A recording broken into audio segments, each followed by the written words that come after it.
Hey guys, it's Dante from the anime Underworld, and Happy New Year!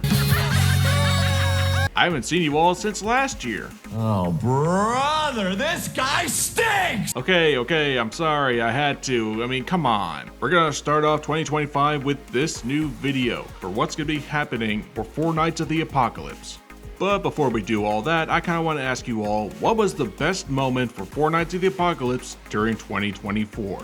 I'll say my best moment for the manga this year, and I'll let you all decide what you think was the best moment for 4 Nights of the Apocalypse during 2024 in the comments. But don't be afraid to say what was your least favorite moments, because not everything is perfect, but hey, that's what we're here to discuss. For me, the best moment for 4 Nights of the Apocalypse during 2024 was when Percival returned. Percival just kind of left the group nearing the end of 2023, and thus we had a time skip. This allowed for his Platoon members to have their own, side adventures and also development. It's the same as when Meliodas was gone for a while, so all of the other sins got their own moments to fight and shine. What was Donnie and Anne doing? They were in Camelot. What was Nacien's doing? Well, he was trying to bring back Percival, but he was doing it in the fairy realm. I mean, he's the main protagonist. We know he was going to come back. The question was when and how.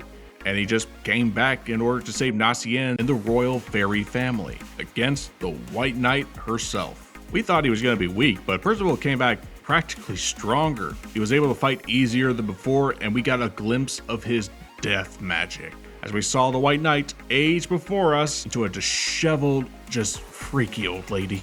This was pretty big. For me, that was the best moment of 2024. But what was your favorite moment? Let me know in the comments. But now, let's begin talking about what might happen in 2025.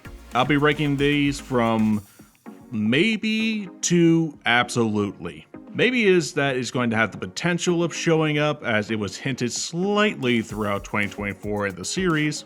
And most likely is it's going to happen. Not the next chapter, but it is going to happen.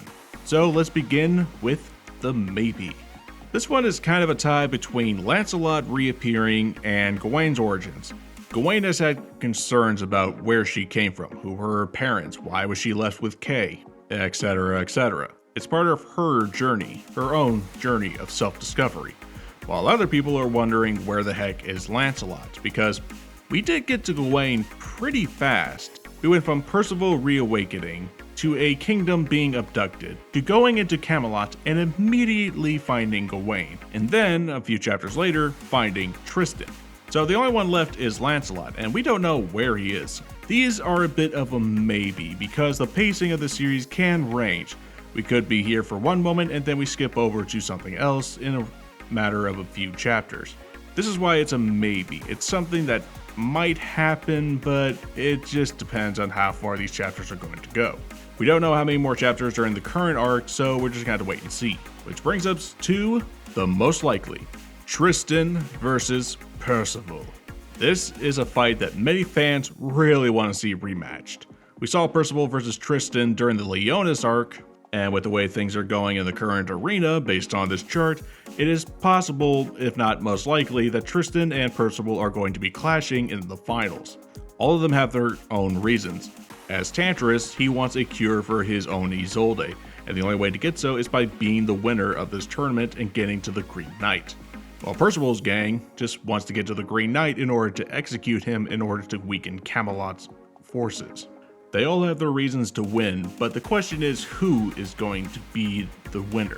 Is it going to be Percival, the spirit of life and death, or Tristan, the Nephilim of light and darkness? Each have their reasons, but only one can be the true winner. And now we've come to most definitely is going to happen. Fighting the Green Knight himself.